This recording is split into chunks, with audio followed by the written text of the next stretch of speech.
నిజమైన ఆనందం ఇతరులను ఆనందింపజేయడంలో ఉంది. తనను తాను మరచి ఇతరుల బాధలు, సమస్యల గురించి నిత్యం ఆలోచించడంలో నిజమైన బాధ్యతాయుతమైన సంతోషంతో కూడిన ఆనందం దాగి ఉంది. ఆనందంగా బతకడం రాకపోతే మనిషి సాటి జీవులతో కలసిమెలసి సంతోషంగా బతకలేడు. ఆనందంతోనే అతడు ప్రకృతికి దగ్గర కాగలడు. ఆనంద రహస్యం తెలుసుకున్నవాడు ఎప్పుడూ అంటూ చిరు మందహాసంతో నవ్వుతూ సాటివారిని నవ్విస్తూ ఉంటాడు.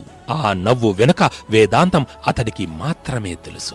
ఆనందాన్ని అపార్థం చేసుకున్నవాడే విషాదానికి లొంగిపోయి జీవితాన్ని బరువుగా మార్చుకుంటాడు. మిత్రమా, ఈ విశాల విశ్వంతో సరైన సంబంధాలు కొనసాగించాలంటే ఆనందమే పరమావధిగా, సంతోషమే ధ్యేయంగా జీవించాలి. ఆనందాన్ని ఒడిసిపట్టుకుని తమ శరీరాల్లోకి, మనసుల్లోకి, ఆత్మలోకి వ్యాపింపజేసుకోవాలి.